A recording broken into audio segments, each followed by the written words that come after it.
Hello বন্ধুরা, আশা করি সকলে ভালো আছেন। কি অবাক হয়ে যাচ্ছেন তো চিড়ে আর ডিম একসাথে দেখে? হ্যাঁ, সত্যি আজকে এই নিয়ে এসে হাজির হয়েছি একেবারে অবাক করা রেসিপি। চিড়ে আর ডিম দিয়ে একটা নাস্তা বানাবো। এই জন্যে আমি 2 বাটি মতো চিড়ে আমি নিয়ে নিয়েছি, ভরা ভরা 2 বাটি নিয়েছি। বেশি পরিমাণেই বানাবো। এবার চিড়েটাকে আমি জল দিয়ে ধুয়ে নিচ্ছি। আমি এখানে পাতলা চিড়ে নিয়েছি, আপনাদের বাড়িতে যে চিড়ে আছে সেই চিড়েই নিতে পারেন, মোটা কিংবা পাতলা যাই হোক না কেন। জল দিয়ে চিড়েটাকে ভালো করে 2-3 বার ধুয়ে নেব। দেখুন, 2-3 বার ধোয়ার ফলেই কিন্তু চিড়েটা একেবারে নরম হয়ে গেছে, পাতলা চিড়ে তো। আর যদি এটা মোটা চিড়ে নেন তাহলে জল দিয়ে একটু ভিজিয়ে রাখবেন নরম না হওয়া পর্যন্ত।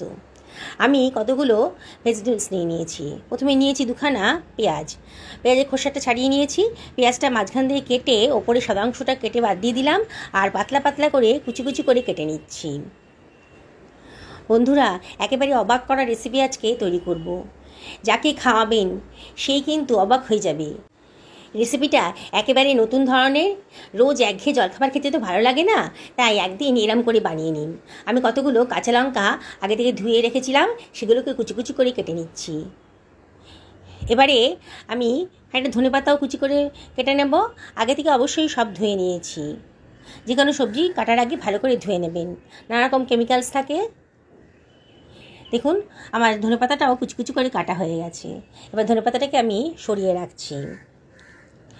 এবারে আমি কেটে নেব টমেটো। আমি 1খানা টমেটোই দিয়েছি, মাঝারি সাইজের টমেটো, আগে থেকে ধুয়ে পরিষ্কার করে নিয়েছিলাম।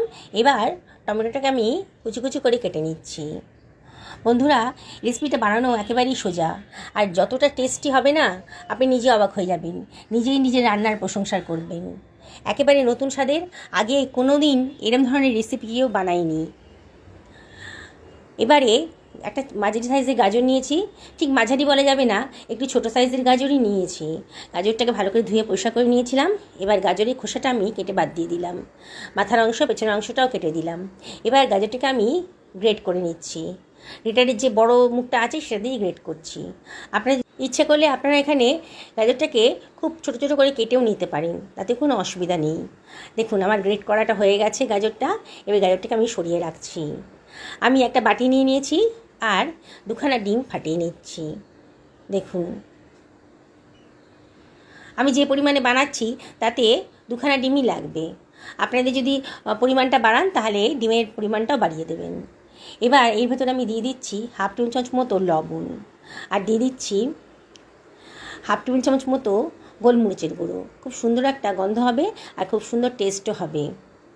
এবার ডিমটাকে আমি ভালো করে ফেটিয়ে নিচ্ছি। হয়ে গেছে, সরিয়ে রাখলাম। গ্যাসে একটা কড়াই গরম করতে দিয়ে দিয়েছি। কড়াইটা যখন বেশ গরম হয়ে গেছে তখন এর ভেতর দিয়ে দিলাম 1.5 টেবিল চামচ মতো সাদা তেল। এবার ফেটিয়ে রাখা ডিমটাও এর ভেতর দিয়ে দিচ্ছি। দিয়ে এই ডিমের একটা ভুজিয়া বানিয়ে নিচ্ছি, ডিমের ভুজি আর কি। দেখুন, গ্যাসের ফ্লেমটা মিডিয়াম টু হাইতে রেখেছি, আর ডিমটাকে ভালো করে আমি ভেজে নিচ্ছি যাতে আঁশটে গন্ধ না থাকে। ভাজা হয়ে গেছে। এবার এটাকে আমি অন্য একটা পাত্রের ভেতর তুলে রাখছি। এবারে ওই কড়াইতে আমি দিয়ে দিলাম 2 টেবিল চামচ মতো সাদা তেল। তেলটা বেশ গরম হয়ে গেছে, দেখুন। দিয়ে দিচ্ছি 1/2 টেবিল চামচ মতো গোটা জিরে, আর দিয়ে দিলাম কেটে রাখা পেঁয়াজ কুচিটা। এবারে সব কিছু ভালো করে মিশিয়ে নিচ্ছি। অনবরত কিন্তু নাড়তে হবে, খুব বেশি ফ্রাই করব না।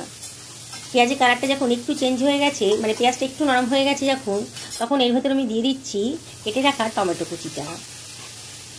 দিয়ে দিলাম গ্রেট করে রাখা গাজরটা। এবারে এর ভেতরে আমি দিয়ে দিচ্ছি 1 টেবিল চামচ মতো লবণ,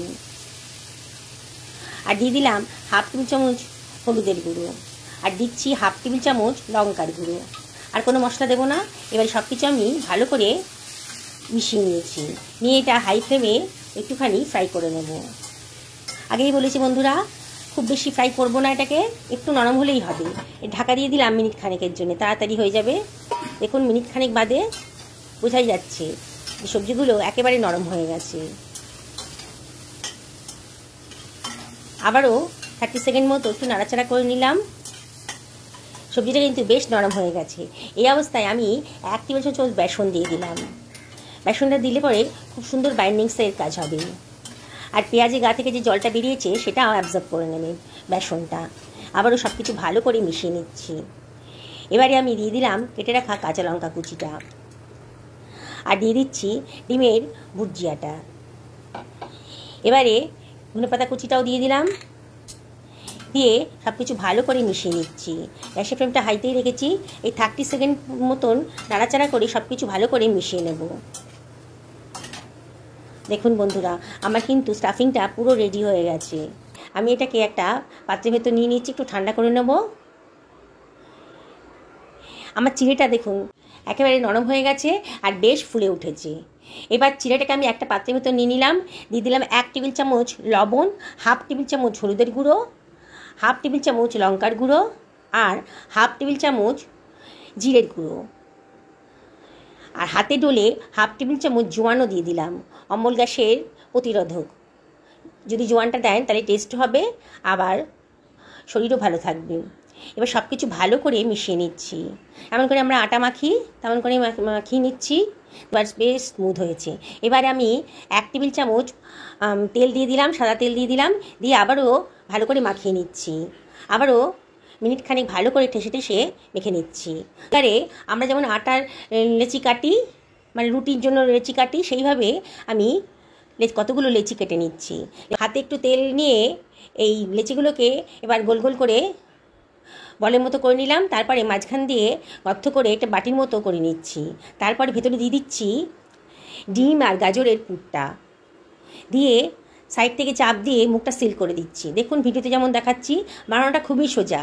বিগিনার্সরাও একবার দেখলে পরেই বানিয়ে ফেলতে পারবেন, কিন্তু খুব সাবধানে করতে হবে, ভেতরে যেন কোনো এয়ার বাবলস না থাকে। এয়ার বাবলস থাকলেই কিন্তু যখন তেলে দেবো এটা ফেটে যাবে। দেখুন গোল করে নিয়ে আবার হাত দিয়ে চাপটা করে নিলাম। আমি এরম করে করছি, আপনারা যে কোনো শেপেই করতে পারেন। রুটিবেলার চাকির ওপরেই ধনেপাতা আর সাদা তেলটা ছড়িয়ে দিয়েছি। এবার নাস্তাগুলোকে একটু কোট করে নিচ্ছি, আরও তাড়াতাড়ি হয়ে যাচ্ছে। দেখুন দেখতে সুন্দর লাগবে আর খেতে তো ভালোই লাগবে। এইভাবে সমস্ত নাস্তাগুলোকে আমি রেডি করে নিচ্ছি। একটা প্যানের ভেতর আমি তেল গরম করতে দিয়ে দিয়েছি। এবার নাস্তাগুলোকে আমি এর ভেতরে ফ্রাই করে নেবো। একসঙ্গে তো সবগুলো হবে না, আমি তিনটে করে করছি। আমার ফ্রাই প্যানটা যে পরিমাণে আছে তাতে 3টেই নাস্তায় আটবে। ঠাসি ঠাসি করে বেশি নাস্তা একসঙ্গে দেবেন না, তাহলে কিন্তু সব ভেঙে যাবে। হাই ফ্লেমে রেখেছি, আর ওপর থেকে চামচ দিয়ে দিয়ে একটু তেল দিয়ে দিচ্ছি। ফ্রাই প্যানটা ধরে একটু নাড়াচাড়া করে দেবেন, তাহলে নিচটা ভালো মতন ভাজা হয়ে যাবে, আর নিচটা ফ্রাই প্যানের গা থেকে খুলেও আসবে। প্রথমে খুব নরম তো, তাই এটা উল্টানোর সময় আর একটা কিছুর মদত নেবেন, একটা খুন্তি কিংবা চামচের মদত দিয়ে এটাকে উল্টে দেবেন। গ্যাসের ফ্লেমটা মিডিয়াম টু হাইতে রেখে দেবেন। প্রথমে হাই ফ্লেমে দেবেন, তারপরে মিডিয়াম টু হাইতে করে দেবেন। দেখুন বেশ বোঝা যাচ্ছে সুন্দর করে ভাজা হয়ে গেছে। প্রথমবারই আর একটা কিছু দিয়ে উল্টাতে হবে, পরের বার কিন্তু বেশ শক্ত হয়ে গেছে। আপনি খুন্তি দিয়ে এটাকে ওলট পালট করে ভেজে নিতে পারবেন। খুব সুন্দর করে ভাজা হয়ে গেছে, একেবারে মুচমুচে ভাজা হয়ে গেছে। এবার আমি তেলটা ঝরিয়ে একটা ছাঁকনি দিয়ে তুলে রাখছি। চেষ্টা করবেন তেলটা যত সম্ভব ঝরিয়ে নিতে। একেবারে নতুন ধরনের রেসিপি। দেখুন আমি এটাকে সার্ভ করে দিচ্ছি। বন্ধুরা, রেসিপিটা যদি ভালো লাগে তাহলে একটা লাইক করবেন, আর কমেন্ট করে জানাবেন যে আপনাদের কেমন লাগলো। পুরনো বন্ধুদেরকে অনেক ধন্যবাদ, তাদের সাপোর্টের ফলেই আজকে আমি এখানে আসতে পেরেছি। দেখুন বন্ধুরা, একেবারে ক্যামেরার সামনে নিয়ে এসে দেখাচ্ছি কত সুন্দর দেখতে লাগছে। দেখুন কি সুন্দর দেখতে লাগছে। আমি এটা ভেঙে দেখাচ্ছি। দেখুন পুরে ঠাসা রেসিপিটা কতটা টেস্টি, দেখেই মনে হচ্ছে খুব টেস্টি হবে। নতুন বন্ধুদেরকে রিকোয়েস্ট করব আমার চ্যানেলটা সাবস্ক্রাইব করার জন্যে। সকালে ভালো থাকুন এই কামনা করে ভিডিওটা শেষ করলাম।